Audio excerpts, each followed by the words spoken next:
Une fois démoulé, chaque voussoir est numéroté et identifié.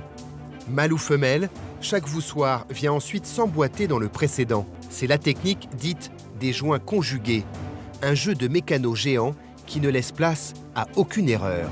Pierre-Marie Audouin-Dubreuil supervise l'entretien de l'ouvrage depuis plus de 20 ans. Le pont n'a plus aucun secret pour lui. Le pont, il est en courbe. Pourquoi est-ce que ce pont est en courbe? Et pourquoi ne pas avoir fait un pont droit? D'abord, nous sommes juste à côté du 6e grand port de France, c'est-à-dire que nous avons un trafic de cargo, de pétroliers importants qui se passe ici à côté à La Rochelle, avec des courants qui pourraient ramener les bateaux vers le pont si un bateau était en difficulté. Le pont a été conçu pour éviter que le bateau vienne le percuter, que le bateau ait tendance à s'enfiler entre les piles.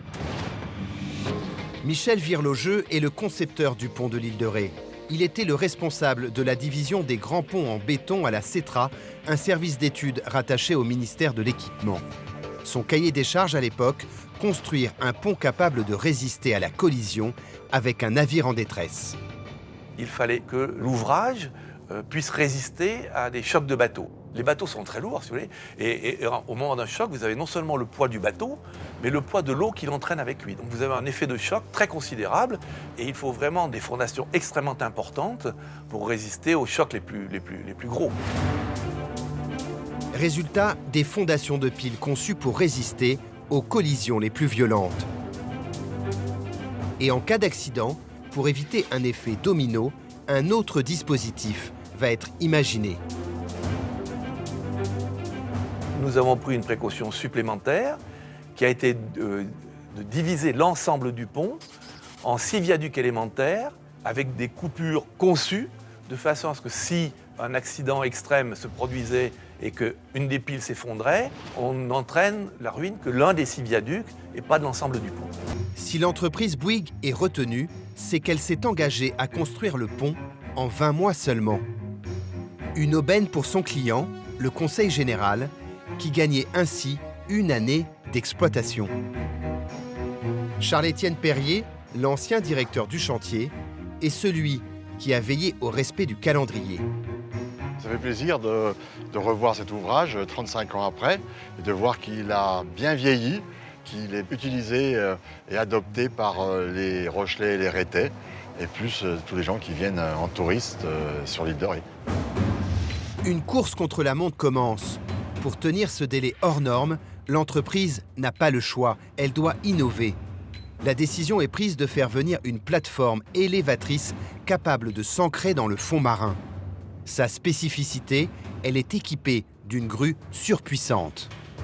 Évidemment, tous ces travaux-là offshore sont des travaux de manutention lourde qui mettent en jeu des poids de plusieurs dizaines de tonnes, d'où l'importance de cette grosse grue de 250 tonnes qui était sur la barge pour manutentionner toutes ces pièces fabriquées, ainsi que les grands tubes, la ferraille, etc. Ce dispositif exceptionnel va servir à la première étape de la construction des fondations des piles. Chacune des 28 piles du pont est solidement ancrée dans le calcaire des fonds marins. Grâce à la fameuse plateforme maritime, 4 tubes en acier de 2 mètres de diamètre sont forés dans la roche calcaire, avec une inclinaison de 20 degrés. Cette inclinaison permet une plus grande emprise dans la roche et donc une plus grande stabilité. Et sur la barge était installé un gabarit métallique qui permettait de positionner exactement dans le centimètre la pièce fabriquée, permettant de guider les pieux. Ces tubes d'acier qui s'enfoncent dans le sol jusqu'à 12 mètres de profondeur et qui dépassent de 5 mètres ont ensuite été remplis de béton armé. Ces travaux titanesques terminés, les colonnes des piles sont ensuite érigées sur ces fondations.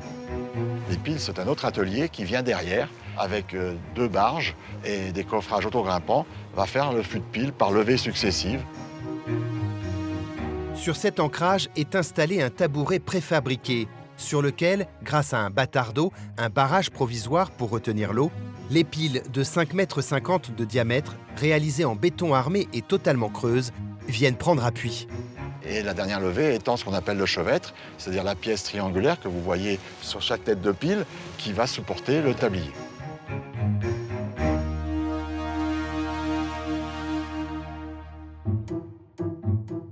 Les fondations et les piles sont donc coulées directement sur place. Les éléments du tablier, ce qu'on appelle des voussoirs, sont eux préfabriqués à proximité du chantier, avec toujours la même idée, gagner du temps. Un voussoir, ça pèse quand même jusqu'à 130 tonnes. Donc quand vous avez des voussoirs de ce poids-là, il faut pouvoir les amener sur l'ouvrage. Et donc déplacer 130 tonnes sur les routes, c'est difficile, c'est coûteux, c'est long. Donc on a tendance quand même à les faire à chaque fois sur place. C'est donc une véritable usine à ciel ouvert qui s'installe le long du littoral. Un chantier capable de construire jusqu'à 8 voussoirs par jour. Pour réaliser cet exploit, les ferrailles des voussoirs sont assemblées au sol et au millimètre près. Montez les gars, genre, c'est bon, on saute. Le travail est minutieux. Le ferraillage doit pouvoir laisser passer les gaines des câbles d'acier qui maintiendront les voussoirs entre eux.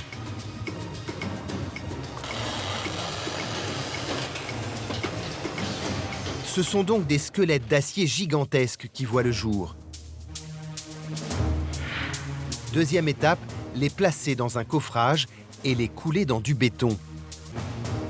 Un béton, là encore, fabriqué à proximité, avec une centrale à béton à disposition.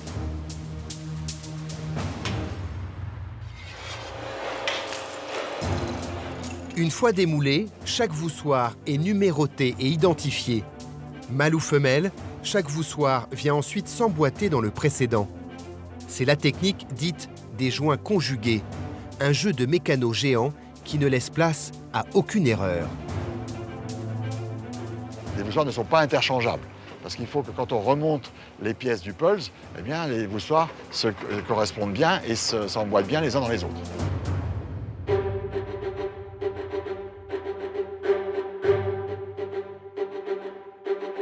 Autre défi de taille, assembler les fameux voussoirs les uns aux autres.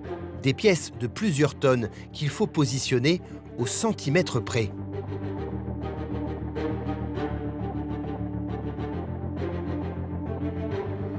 Pour réaliser cette prouesse, les ingénieurs de l'époque vont imaginer un outil incroyable, baptisé un lanceur, une grue horizontale aux dimensions XXL. C'est un lanceur assez exceptionnel parce que dans le monde, il n'y a pas eu d'autres lanceurs vraiment faits de cette taille et de ce gabarit pour poser une travée par semaine. Au moment de sa construction, le pont progressait de plus de 20 mètres par jour, un véritable record. Le lanceur, cette grue géante de 500 tonnes et de 285 mètres de long, prenait appui sur 3 piles et assemblait les voussoirs par paire afin d'assurer l'équilibre du tablier en construction. La progression de l'ensemble se faisait dans le sens continent, Île de Ré.